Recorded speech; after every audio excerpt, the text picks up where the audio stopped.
Frère Bouchard, de quoi parlons-nous ce matin? Par la grâce de Dieu, je crois que, pour un petit récap, jeudi passé, nous avons parlé de... Tu te rappelles? Jeudi passé, oui, nous avons parlé des tâches dans l'église. Exactement, les tâches dans l'église. Nous avons vu 2 ou 3 tâches dans l'église. On a essayé d'aller à l'essentiel, parce que le temps qui nous est imparti n'est pas assez conséquent. Et aujourd'hui, nous allons aborder notre thème. Par la grâce, nous allons parler de lavement spirituel. Qu'est-ce qu'on entend par le lavement spirituel? En fait, en un mot, nous allons parler de ce que c'est que laver sa robe, en fait, en tant qu'enfant de Dieu, en fait. Et nous allons aborder ce sujet différemment. Amen. Amen. Et comme ça, nous allons aller directement à cause du temps dans Apocalypse chapitre 22, le verset 14. Apocalypse 22, 14. Je lis. Heureux ceux qui lavent leur robe, afin d'avoir droit à l'arbre de vie et d'entrer par les portes dans la ville. La Bible dit dans Apocalypse 22, 14, je vous prie, chers auditeurs, auditrices de Radio Mouvement, heureux veut dire béni.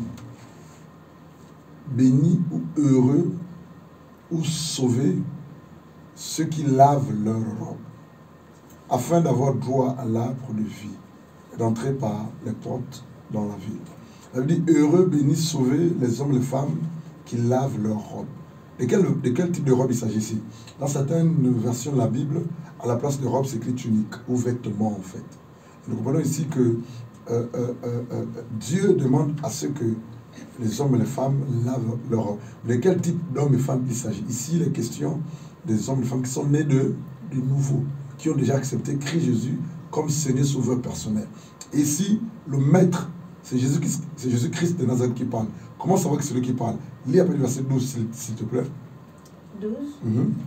Voici, je viens bientôt, et ma rétribution est avec moi, pour rendre à chacun selon ce qu'est son œuvre. 13. Je suis l'alpha et l'oméga, le premier et le dernier, le commencement et la fin. 14. Heureux ceux qui lavent leur robe, afin d'avoir droit à l'arbre de vie et d'entrer par les portes dans la ville. Il dit, voici, je viens bientôt. Qui vient bientôt? Frère Steve. Le Messie Jésus-Christ de Nazareth. Alléluia. Il dit, voici, je viens bientôt et ma rétribution est avec moi pour rendre à chacun selon son œuvre. Donc Dieu rendra à chacun selon son œuvre.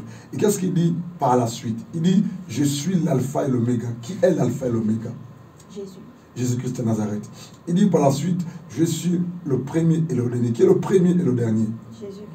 Il dit par la suite, je suis le commencement et la fin. Qui est le commencement et la fin? Toujours Jésus. Toujours Jésus. Lis le verset 15, s'il te plaît, à 17. 15.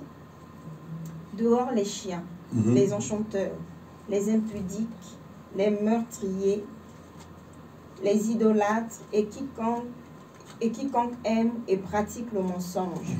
16. Moi, Jésus, j'ai envoyé mon ange pour vous attester ces choses dans les églises. Je suis le rejeton de la postérité de David, l'étoile brillante du matin. Et là, il dit, et c'est ce qui est bien avec la parole, lui-même il confirme. Donc c'est Jésus qui est en train de parler ici.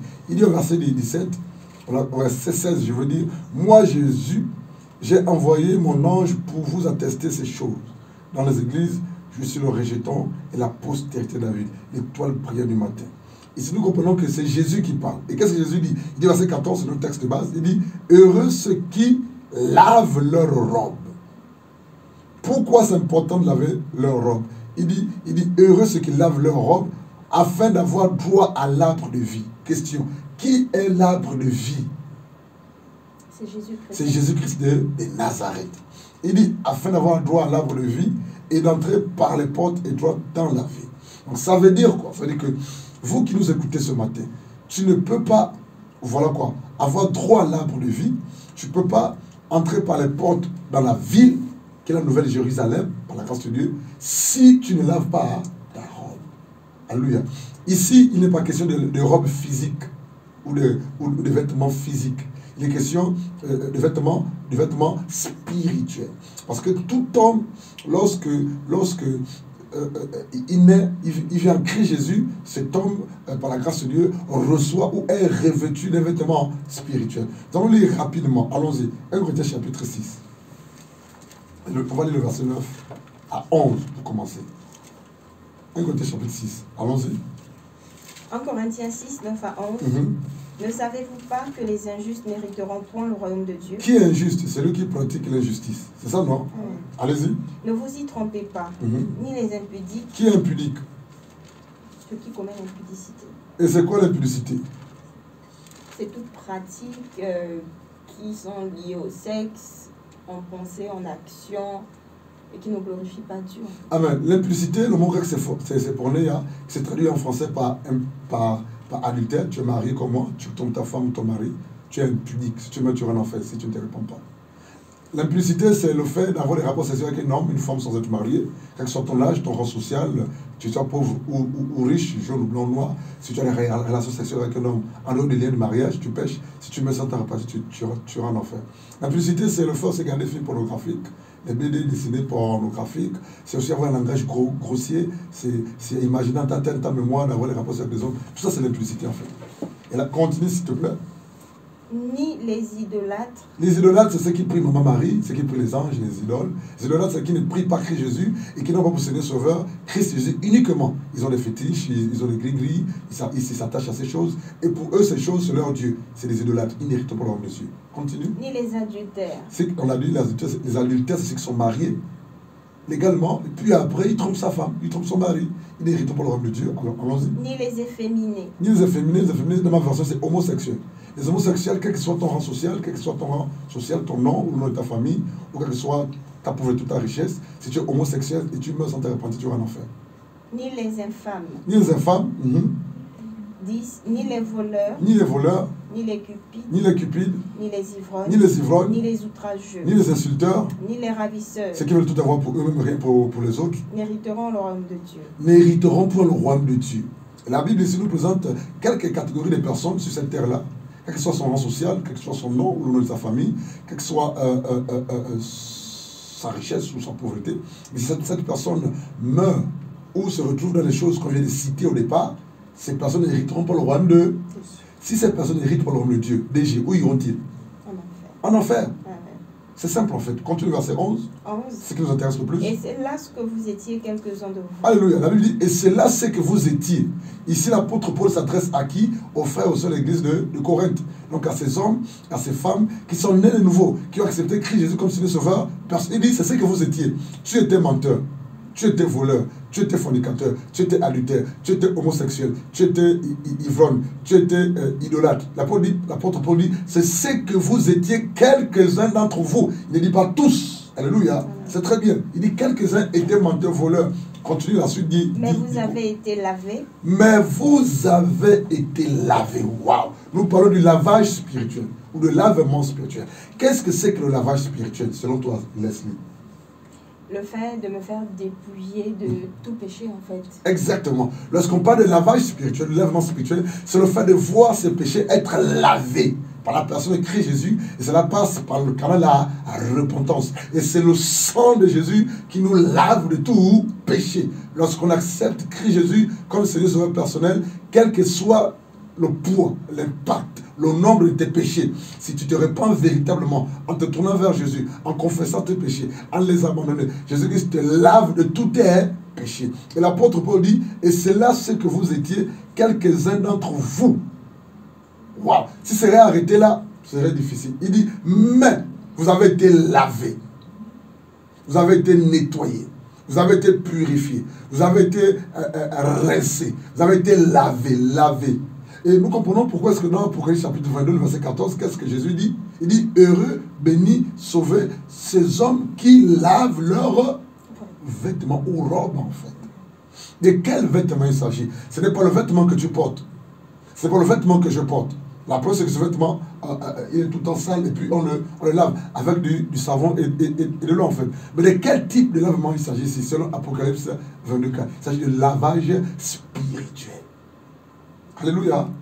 Lavage spirituel. Ça veut dire quoi? Ça veut dire que toi qui es né de nouveau, c'est d'abord aux chrétiens que je parle, pas d'abord aux païens. C'est aux chrétiens que l'on parle d'abord. Ce message concerne d'abord ceux qui sont nés de nouveau. Mais les païens vont se sentir concernés en fait.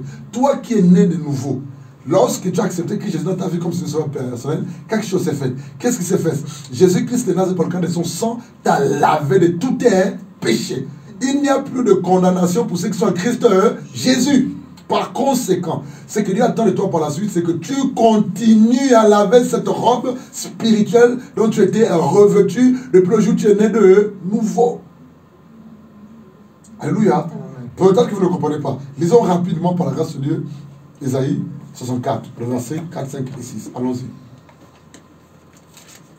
Ésaïe 64. Ésaïe 64, 4 à 6. Mm-hmm. Tu vas au-devant de celui qui pratique avec joie la justice, de ceux qui marchent dans tes voies et se souviennent de toi. Mm-hmm. Mais tu as été irrité parce que nous avons péché. Et nous en souffrons longtemps jusqu'à ce que nous soyons sauvés. 5. Nous sommes tous comme des impurs, et toute notre justice est comme un vêtement souillé. Nous sommes tous flétris comme une feuille, et nos crimes nous emportent comme le vent. 6.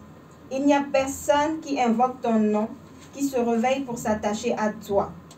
Aussi, nous as-tu caché ta face, et nous laisses-tu périr par l'effet de nos crimes. Amen. La Bible dit dans Isaïe 64, verset 4, je relis. Tu vas au-devant de celui qui pratique avec joie la justice. Notre Dieu est devant celui qui pratique la justice. Voilà pourquoi dans 1 Corinthiens 6, là-bas, le verset 9, il dit, les injustes n'hériteront pour le royaume de Dieu. Notre Dieu n'est pas pour l'injustice, il est pour la justice. Et notre Dieu est juste. Par conséquent, lorsqu'on accepte Jésus-Christ de Nazareth comme Seigneur sur personnel, il y a une chose qu'il fait, il fait de nous des hommes de femmes justes, donc justifiés. Selon 1 Pierre 2, là, le verset 15, 17 et 18. Et là, il dit au verset 4, tu vas au-devant de celui qui pratique avec joie la justice, de ceux qui marchent dans tes voies et se souvient de toi. Mais tu as été irrité parce que nous avons péché. Donc, à chaque fois qu'un homme, les amis, quel que soit son rang social ou sa position sociale, à chaque fois qu'un homme pêche, il irrite Dieu. C'est quoi irriter? Le mettre en colère. Il met en colère Dieu. Et c'est ce qu'il dit en fait. Et il dit, mais tu as été irrité parce que nous avons péché.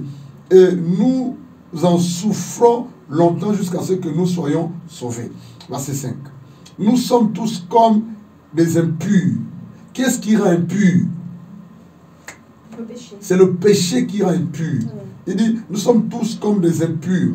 Et toute notre justice est comme un vêtement souillé. Ça veut dire quoi?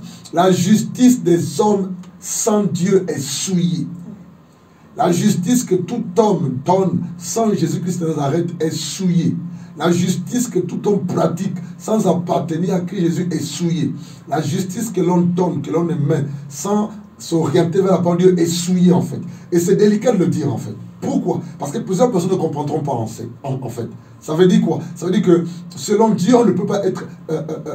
sans Dieu, on ne peut pas être juste. En dehors de Jésus, on ne peut pas être juste. Tout ce que l'on fait en dehors de Christ, on ne peut pas être juste. Et la Bible le dit au verset 5 en fait. Nous sommes tous comme des vêtements, comme des impurs. Et toute notre justice est comme un vêtement souillé. Pourquoi la justice est comme un vêtement souillé? Parce qu'au départ, ces personnes ont irrité Dieu pour cause de leur péché en fait. Nous sommes tous flétris comme des feuilles.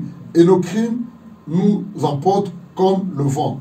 C'est pour dire quoi? C'est pour dire que lorsque il dit ici que au verset 6, nous sommes tous comme des impurs et toute notre justice est comme un vêtement souillé. Ça veut dire quoi? Ça veut dire quoi? Ce vêtement souillé n'est vraiment pas un vêtement physique. C'est un vêtement spirituel. Il y a des hommes et des femmes, voilà quoi, qui sont nés de nouveau, qui ont reçu la tunique ou le vêtement spirituel, dont parle Apocalypse 22, 14 là-bas. Et tout au long de leur marche chrétienne, leur foi chrétienne, voilà quoi, ces personnes passent le temps à souiller, à tâcher, à salir leurs vêtements spirituels. Et le salissement ou le fait de salir ce vêtement spirituel-là n'est possible que par le canal du péché que tu commets. Et nous comprenons aisément pourquoi est-ce que dans Apocalypse 22, Jésus dit là-bas, verset 14, heureux, bénis, seront sauvés ceux-là qui lavent leurs vêtements. Ici, c'est au présent. Donc, c'est une action continue. On doit continuer à laver notre robe spirituelle. On doit continuer à laver notre vêtement spirituel. On doit continuer à obéir à la parole de Dieu. La question c'est celle-ci. Comment laver ce vêtement spirituel que nous portons, chers frères et sœurs dans le Seigneur? Par le canal de la repentance. Tu es déjà repenti. Tu as accepté Jésus. Et bien, pour compléter, pour laver ce vêtement spirituel, il faudrait davantage et davantage continuer à te sanctifier, à obéir à la parole de Dieu. Pourquoi? Parce que lorsqu'on est né de nouveau, Dieu nous révèle des vêtements spirituels. Ce vêtement est tout blanc. Amen. Maintenant, pour ne pas le souiller ou le tacher, il faut éviter de quoi? De pratiquer le péché. Parce que si tu pêches, tu vas souiller et tacher, salir ce vêtement. Chaque péché est une tâche sur ce vêtement spirituel que tu as reçu, toi, enfant de Dieu. Je ne sais pas si vous comprenez ça. Chaque pratique de péché tâche ou permet qu'une tâche soit sur ce vêtement tout blanc que tu as reçu. C'est ce que ça veut dire. Maintenant, depuis que tu as reçu ce vêtement ou que tu as été revêtu de ce vêtement, à chaque fois que tu te sanctifies, que tu obéis à la parole de Dieu, que tu te mets à part, que tu honores Dieu, ce vêtement scintille davantage. Il brille. Il brille en fait. Et voilà pourquoi Jésus dit de laver. Donc de continuer en tant qu'enfant de Dieu né de nouveau, de laver cette tunique, ce vêtement spirituel que tu as reçu, par le canal de la sanctification, par le canal de l'obéissance à la parole de Dieu, par le canal de l'obéissance à la voix de Dieu, par le canal de l'éloignement radical du péché. Plus tu t'éloignes du péché, plus tu obéis à Dieu, plus tu obéis à la parole de Dieu, plus ce vêtement spirituel scintille, brille davantage. Mais toi qui as reçu ce vêtement enfant de Dieu, plus tu pêches, plus tu pratiques le péché, plus tu déshonores, plus tu te rebelles, plus ce vêtement va être taché, souillé, sali en fait. Et ton salut est quoi? Et en danger en émoi en fait. Donc lorsque Jésus dit dans Apocalypse 22 là-bas, le verset 14, c'est celui qui lave sa robe qui aura droit à l'arbre de vie. C'est celui qui se sanctifie, celui qui se met à part, celui qui obéit en tant qu'enfant de Dieu, qui continue à le faire jusqu'à ce que la mort arrive ou l'église soit enlevée, c'est lui qui aura droit à l'arbre de vie. Or, l'arbre de vie, selon Genèse là-bas et selon Apocalypse, renvoie à une seule personne qui est Christ Jésus. Il dit encore plus bas, celui qui lave sa robe aura accès au port de la vie. Donc, l'accès au ciel, donc au paradis, lui sera possible. C'est lui qui lave son vêtement spirituel. On va avancer. On va aller rapidement à Zacharie 4. On va mieux comprendre là-bas encore. Zacharie 4. Verset 4. J'ai une question. Allez-y. Je vous ai entendu parler de péché et pratiquer le péché. Est-ce qu'il y a une différence entre les deux? Oui. Ce qu'il faut comprendre, c'est que il peut arriver, c'est là l'équilibre. Il peut arriver que celui qui est né de... Je dis, il peut arriver. Ce n'est pas de manière programmée ou volontaire ou arrêtée, de manière délibérée. Il peut arriver que celui qui a accepté Jésus pêche involontairement. Ça veut dire qu'il ne décide pas de pécher, il ne décide pas de tomber dans le péché, mais involontairement il se rend compte qu'il est en train de pratiquer le péché. Alléluia. Et cet enfant de Dieu qui a reçu l'Esprit de Dieu, systématiquement, l'Esprit de Dieu va lui parler. Et lui dira, mon fils, ma fille, ce que tu fais n'est pas bien. Tu l'as déjà posé, réponds-toi et avance. Ou même avant de vouloir faire ou de commettre l'acte de péché, l'Esprit va t'interpeller et tu pourras ne pas commettre ce péché. Donc, il peut arriver que l'enfant de Dieu pêche. Parce que nous vivons sur terre, nous avons une chair. Alléluia. Mais il n'est pas normal. Écoutez-moi bien, peuple de Dieu. Homme de Dieu, chrétien, écoutez bien. Il n'est pas normal qu'un pasteur, un prophète, un évangéliste, un docteur, un apôtre, il n'est pas normal qu'un chrétien, une chrétienne, une personne qui a reçu l'Esprit de Dieu demeure et pratique volontairement le péché. C'est là la différence. C'est quoi pratiquer le péché? C'est comme si tu pratiquais un sport quelconque. Toi, tu aimes quel sport, par exemple? Je ne suis pas sportive, donc. Mon frère, toi, tu pratiques quel sport? Le foot. Ah, donc, constamment, il pratique le foot. Il joue au foot, il joue au foot, il joue au foot. Donc, il pratique le foot. C'est lui qui pratique, exemple, le tennis. Tous les jours, il joue au tennis. Il joue au tennis. Il ne se passe pas du tennis. Il joue au tennis. C'est ça la pratique. Donc, il y a des gens qui pratiquent le péché. Ça veut dire quoi pratiquer le péché? Ils mangent le péché. Ils dorment dans le péché. Ils s'amusent dans le péché. Ils se réjouissent dans le péché. Donc, pour eux, c'est vraiment leur nourriture quotidienne. C'est ça la pratique du péché. Et si tu es enfant de Dieu, si tu es chrétien, si tu as accepté Jésus-Christ de Nazareth comme Seigneur Sauveur personnel, si tu pratiques, si tu vis dans le péché, tu es païen, tu es possédé. Je vais poser la question. Si allons-y. Ceux qui pratiquent le péché sont... En fait, ils font régulièrement ce qui n'est pas conforme à Dieu, en fait. C'est cela. C'est quoi le péché? Allons-y dans 1 Jean rapidement. On est toujours dans le thème, on répond aux questions selon les versets de Bible. 1 Jean. On va lire 1 Jean, lisons rapidement. 1 Jean chapitre... allons-y tout ce jeu dans 1 Jean avant. On va lire rapidement. Merci Saint-Esprit. Merci Saint-Esprit. 1 Jean chapitre 3. Lis-nous le verset 8 s'il te plaît. 1 Jean 3, 8. On commence par le verset 7, mieux comprendre. Petit enfant, que personne ne vous séduise. Celui qui pratique la justice est juste, comme lui-même est juste. Donc on peut pratiquer la justice. C'est quoi pratiquer la justice? Être juste continuellement, quotidiennement. C'est vraiment veiller à ce que cette justice soit vivante et pratiquée par toi. Continue. 8. Celui qui pêche est du diable, car le diable pêche dès le commencement. Le Fils de Dieu apparut afin de détruire les œuvres du diable. Ta version n'est pas bien dite en fait. Dans la mienne, c'est la version Scofield, écrit verset 8. C'est lui qui pratique le péché. Dans ta version, c'est écrit. Celui qui pêche. Et là encore dans la mienne, ma version, c'est plus clair. Il peut arriver qu'un enfant de Dieu pêche. Elle a dit non, Amen. Involontairement. Et là, à la fin, l'Esprit va l'interpeller, il va se repentir.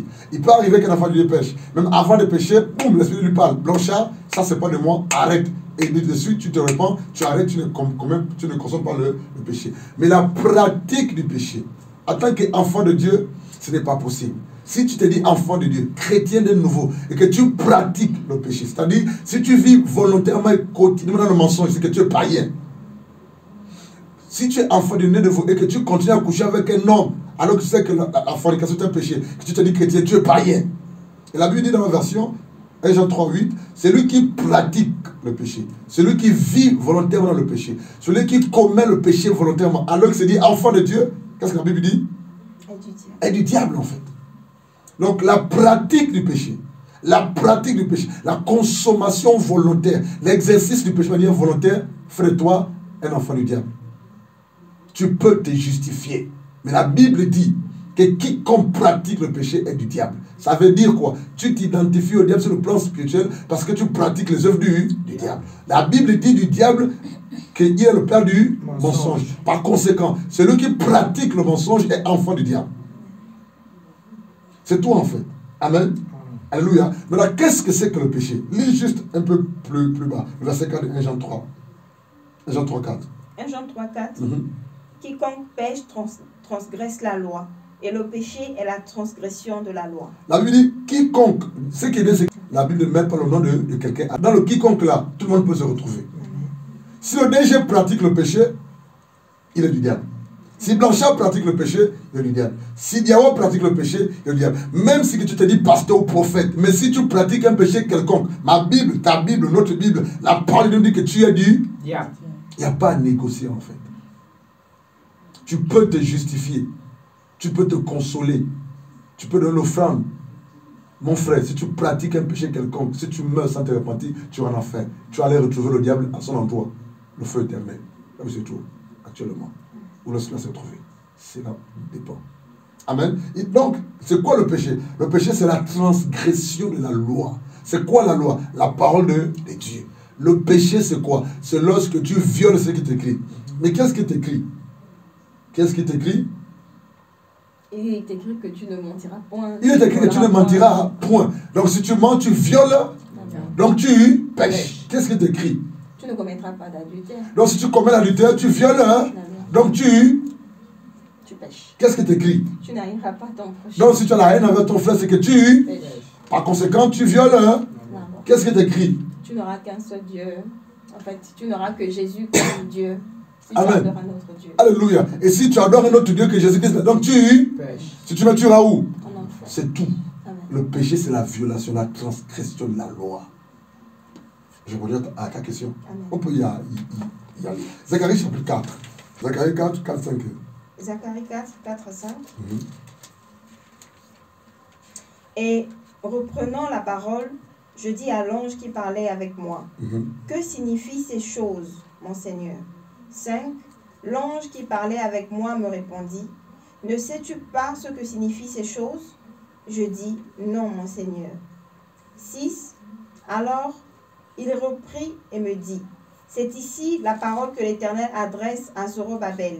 Ce n'est ni par la puissance, ni par la force, mais c'est par mon esprit, dit l'Éternel des armées. Arrête-toi là. Maintenant, allons-y dans Zacharie 3 et 4. Ce n'est ni par la force, ni par la puissance, mais c'est par mon esprit. Ça veut dire quoi? L'affaire de l'obéissance à la parole de Dieu, là, c'est une affaire du Saint, hein?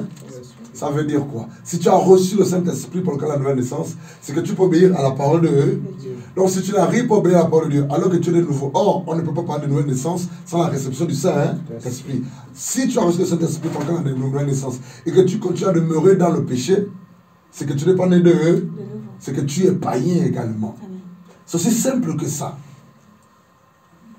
Le Saint-Esprit qui nous a été donné pour le cas de la nouvelle naissance nous donne aussi la capacité d'obéir à la parole de Dieu et donc de se sanctifier. Tu ne peux pas l'avoir reçu et continuer à pratiquer le péché. C'est que tu n'es pas de nouveau, c'est que tu es païen. Maintenant, nous disons Zacharie chapitre 3. Verset 3 et 4. 3 à 4. Or, Josué était couvert de vêtements sales, et il se tenait debout devant l'ange. 4. L'ange, prenant la parole, dit à ceux qui étaient devant lui, ôtez-lui les vêtements sales. Puis il dit à Josué, vois, je t'enlève ton iniquité, et je te revêts d'habits de fête. 5. Je dis, qu'on mette sur sa tête un turban pur. Et ils mirent un turban pur sur sa tête, et lui mirent des vêtements. L'ange de l'Éternel était là. Allez, dans Zacharie chapitre 3, le verset 3. Or, Joshua, c'est José, était vêtu de vêtements sales. De vêtements sales. Se tenait devant l'ange. Pourquoi cet homme était vêtu de vêtements sales? Ou c'est quoi être vêtu de vêtements sales? C'est que sur le plan spirituel, alléluia, il était sale. Cela était causé par rapport à quoi? Au péché. Ça veut dire quoi? Toi qui nous écoutes ce matin, écoute-moi bien s'il te plaît. Toi qui nous écoutes ce matin, toi qui t'es dit chrétien, chrétienne, pasteur, prophète, évangéliste, toutes les fois que tu pratiques le péché, de manière volontaire ou involontaire, tu es en train de te salir sur le plan spirituel. Autre chose, toi qui n'es pas né de nouveau, qui continue à pratiquer le péché, toi qui n'as pas encore poussé le sauveur Jésus-Christ de Nazareth, qui continue à pratiquer le péché, sur le plan spirituel, tu es sale. Et c'est la raison pour laquelle lorsque les païens vont voir les gangas, ils ont des problèmes de travail, problèmes de ceci, problèmes d'attirance. Qu'est-ce qu'ils vont faire? Qu'est-ce qu'ils font? Ils vont voir les tradis pratiquer, c'est cela, non? Les marabouts. Et qu'est-ce que les marabouts leur disent? On va te laver le... Pourquoi? Parce qu'ils ont vu que tu es sale. Donc la saleté sur le plan spirituel existe. Il y a des gens qui ont des ondes négatives. Les gens les énervent. Ils énervent les gens. Tout ce qu'ils font, ne réussit pas. Ils font des rêves compliqués où ils sont sales, ils sont dans la boue, dans le cimetière. Ils font des rêves où ils sont dans la boue, dans la poussière, dans la poubelle. Tu es sale spirituellement. Ils font des rêves où ils mangent des choses sales, les crottes. Oui, il y a des gens qui font des rêves où ils mangent des caca. Ils font des rêves où ils sont tout le temps vêtus en noir, sale. Ça veut dire que sur le plan spirituel, tu es dégueulasse, tu es sale. Et c'est quoi le problème? C'est que ces hommes qui se rendent compte qu'ils sont sales sur le plan spirituel vont voir les marabouts, vont voir les tradis praticiens, vont voir les gangas. Mais ce qu'ils oublient, c'est que ces gangas ne peuvent pas laver leur esprit et leur âme. Amen. Parce que le lavage avec l'eau, qu'on vous fait le faire dans vos choses-là, avec les feuilles, avec l'hysope, etc., et le parfum bien-être et l'hysope, ça ne peut pas laver ton esprit. Ça ne peut pas laver ton âme, en fait. Parce que l'âme et l'esprit, c'est des choses hautement spirituelles. Donc, ces gangas, ces tradis praticiens, n'ont le pouvoir que de laver ton corps, mais ton esprit et ton âme, qui va laver ça? Or, la Bible dit, merci Saint-Esprit, que Jésus-Christ de Nazareth, selon 1 Corinthiens chapitre 6, le verset 11, il y a le pouvoir de laver à la fois ton corps, ton âme et ton esprit. Et qu'est-ce qu'il utilise? Il utilise 3 éléments, que sont Jésus-Christ lui-même, l'esprit, et quoi? Et la parole de Dieu, en fait. Et là, cet homme était revêtu de vêtements sales. Vous êtes nombreux. Tu es sale sur le plan spirituel. Tu es sale. Et si tu es honnête, dis Amen. Tu fais des rêves où tu te trouves dans la poubelle. Tu fais des rêves où tu manges de la poubelle. Tu fais des rêves où tu es tout le temps noir, dégueulasse, les vêtements déchirés. Tu fais des rêves où ta maison est toujours sale sur le plan spirituel. Tu fais des rêves où on te refuse tout, on t'accable tout. Tu te bats, mais c'est compliqué. Tu es sale. La solution, ce n'est pas aller voir les gangas. La solution, ce n'est pas aller faire les bains spirituels avec les hommes ou le parfum bien-être ou une pierre au bord de l'eau avec les feuilles. Non, la solution, c'est de te repentir, de te tourner vers Christ Jésus. Jésus-Christ de Nazareth a le pouvoir de laver à la fois ton corps, ton âme et ton esprit. Et ensuite, il va te ôter de ces vêtements sales. Ce vêtement sale, sur le plan spirituel, il va te donner un vêtement propre spirituellement. Une tunique, une robe. Lis la suite, s'il te plaît, le verset 4. Et là, je prie quoi? Verset 4. Zacharie 3, 4. L'ange, prenant la parole, dit à ceux qui étaient devant lui, ôtez-lui les vêtements sales. Ça veut dire que si le plan spirituel était sale, si le plan spirituel, sa saleté, ça symbolisé par des vêtements sales. Voilà pourquoi dans Ésaïe chapitre 64 là-bas, qu'est-ce qu'il dit? Nos vêtements sont souillés.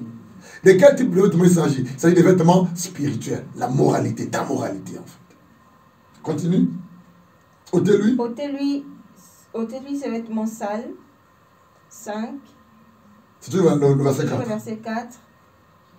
Puis il dit à Josué, vois, je t'enlève ton iniquité et je te revêt d'habits de fête. Amen. Il dit au verset 4, il dit, c'est l'Éternel qui parle, parce que le verset 2 de Zacharie 3 il est écrit. L'Éternel dit à Satan, que l'Éternel te reprime, Satan. L'Éternel te reprime, je suis dans Zacharie 3, 2.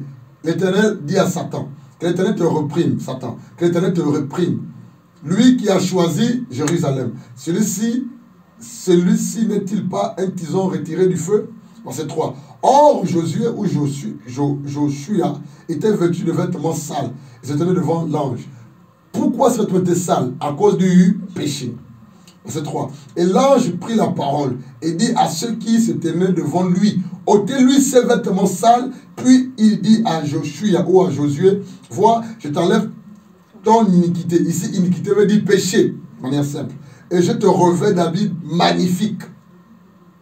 Donc ça veut dire que ces vêtements sales étaient l'image de quoi? Du péché.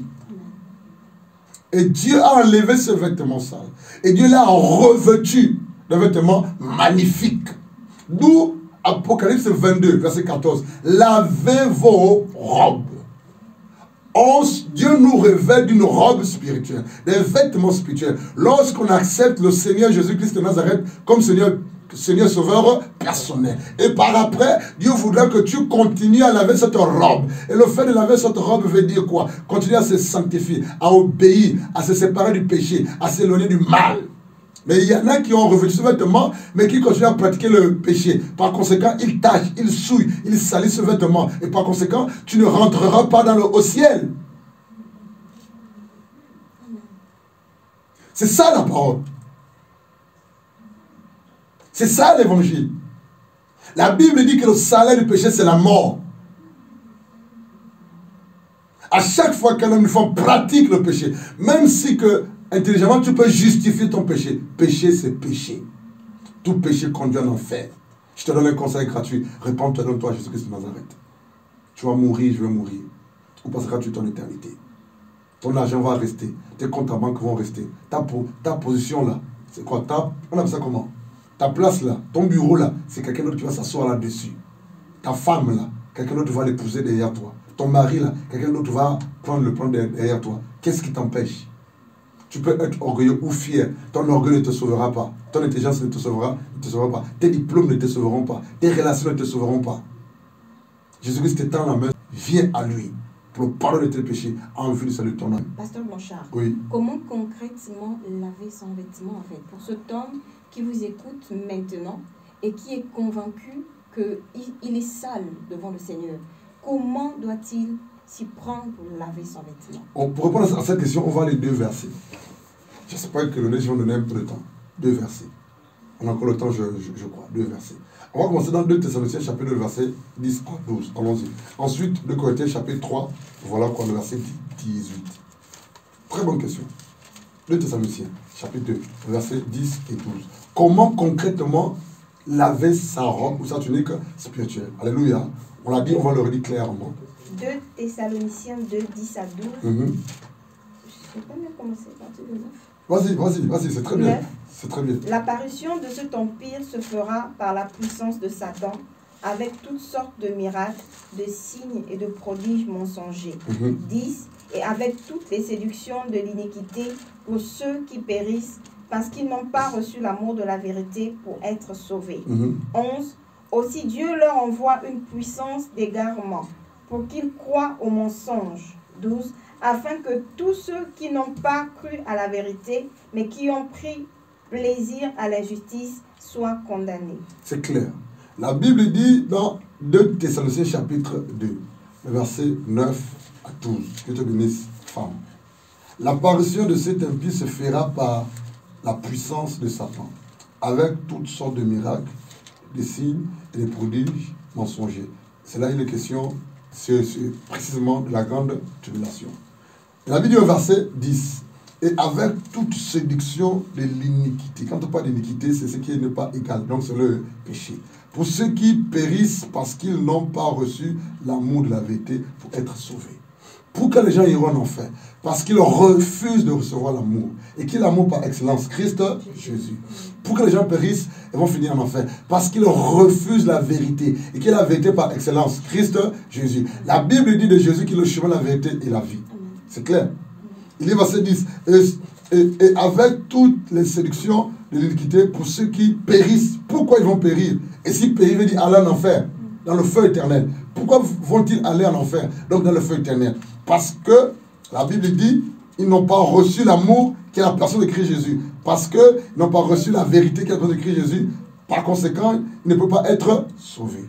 Verset 11. Aussi Dieu leur envoie-t-il une puissance d'égarement pour qu'ils croient au mensonge. Verset 12. Afin que tous ceux qui n'ont pas cru à la vérité, mais qui ont pris plaisir à l'injustice, soient condamnés.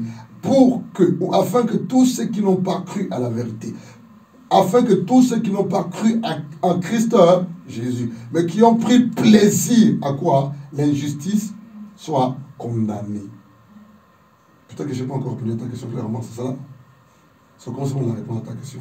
Allons-y dans 2 Corinthiens chapitre 3, le verset 18. Juste derrière. 2 Corinthiens 3, 18.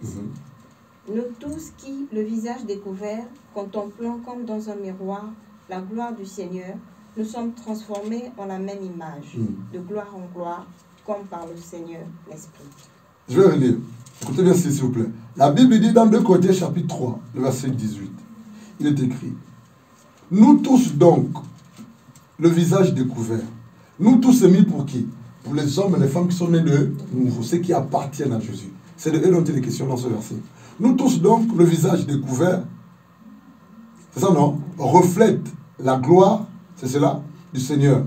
Amen. Nous sommes transformés en la même image de gloire en gloire par le Saint-Esprit. Ça veut dire quoi? L'action de transformer de gloire en gloire.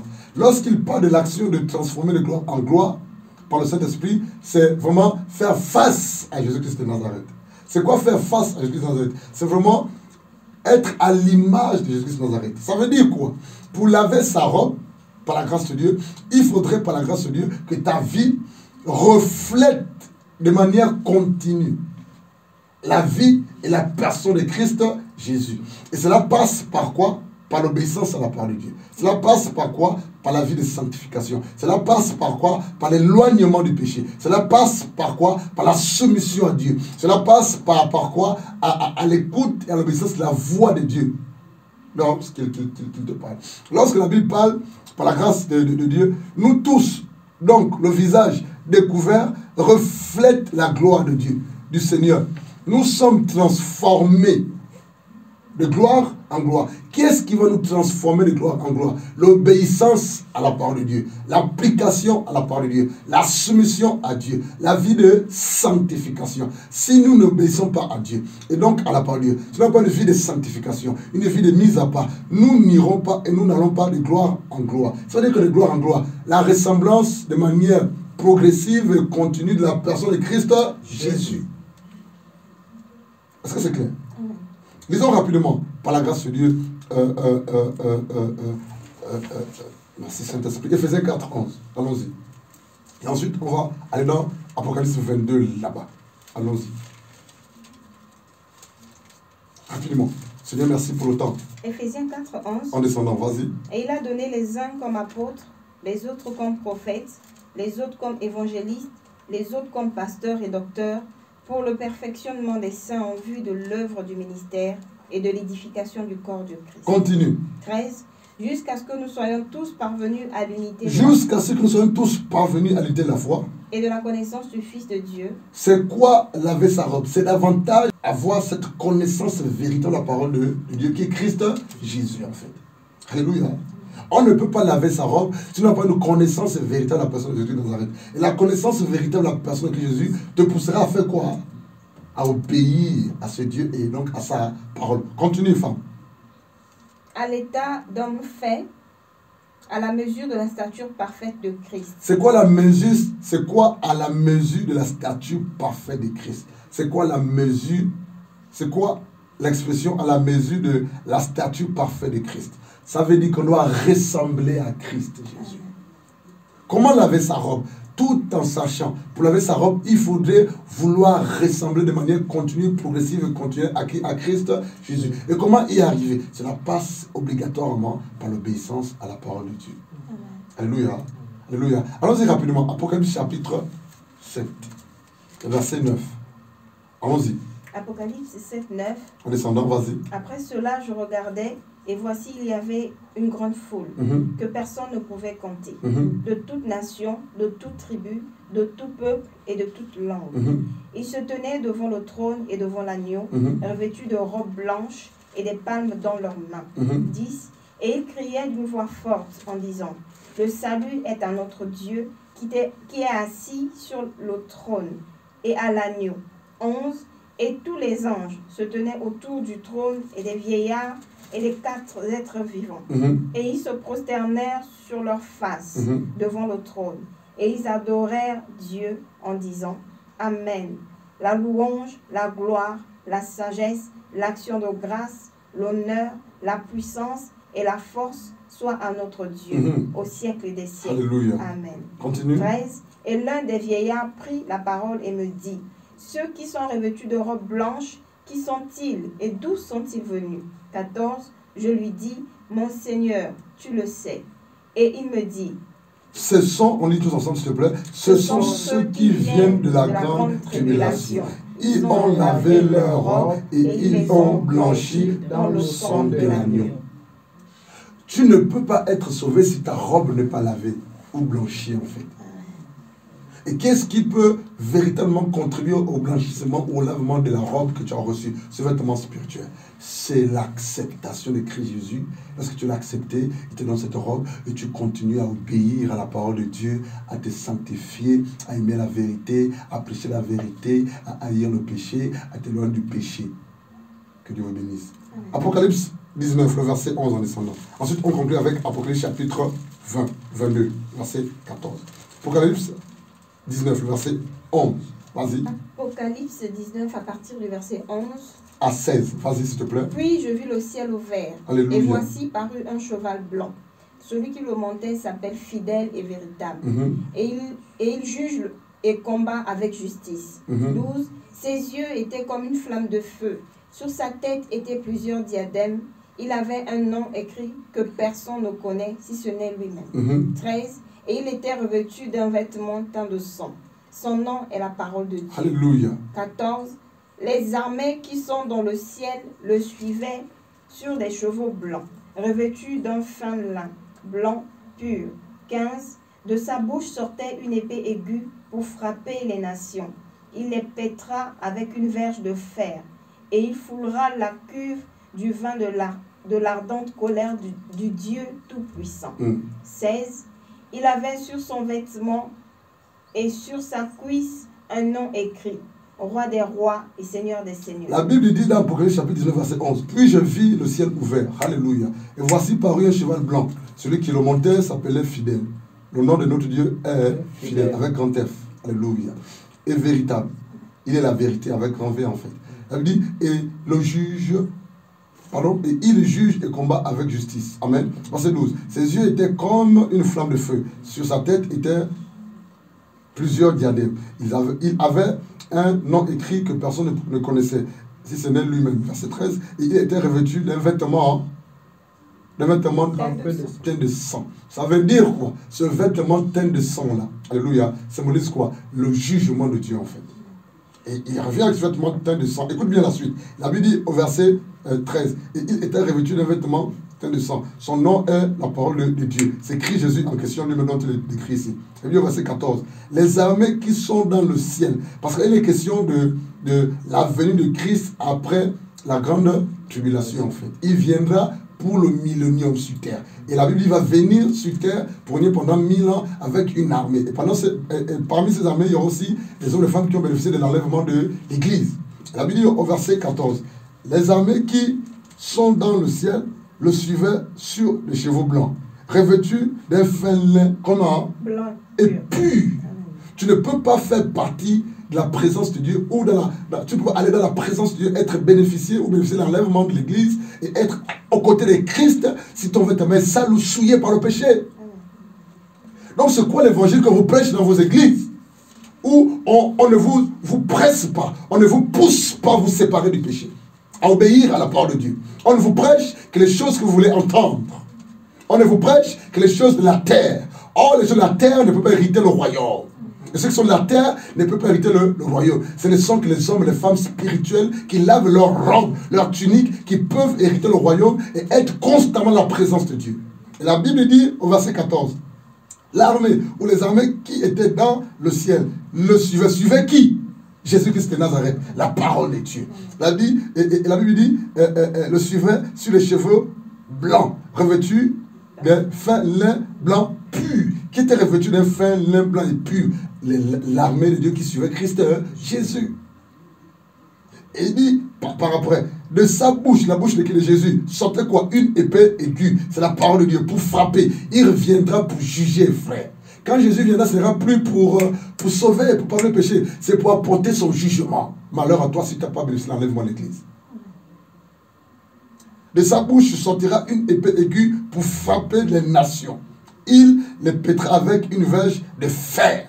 Il les flouera au cuve du vin de l'ardente colère de Dieu, tout puissant. Et la Bible dit au verset 16, il avait sur son vêtement et sur sa cuisse un nom écrit roi de rois, seigneur de seigneurs. Apocalypse 22, il nous a parlé verset 14, s'il te plaît, en descendant. Apocalypse 22, 14. Heureux ceux qui lavent leurs robes afin d'avoir droit à l'arbre de vie et d'entrer par les portes dans la ville. 15. Dehors les chiens, les enchanteurs, les impudiques, les meurtriers, les idolâtres et quiconque aime et pratique le mensonge. Ça veut dire quoi? La Bible dit dans Apocalypse 22, écoutez bien s'il vous plaît, c'est la conclusion. Heureux, bénis, où seront sauvés ces hommes et ces femmes qui continuent à laver leurs robes après être nés de nouveau. Il dit par la suite, s'ils le font, ils auront droit à l'arbre de vie. Or, l'arbre de vie, c'est Jésus. Jésus est le salut, la vie éternelle.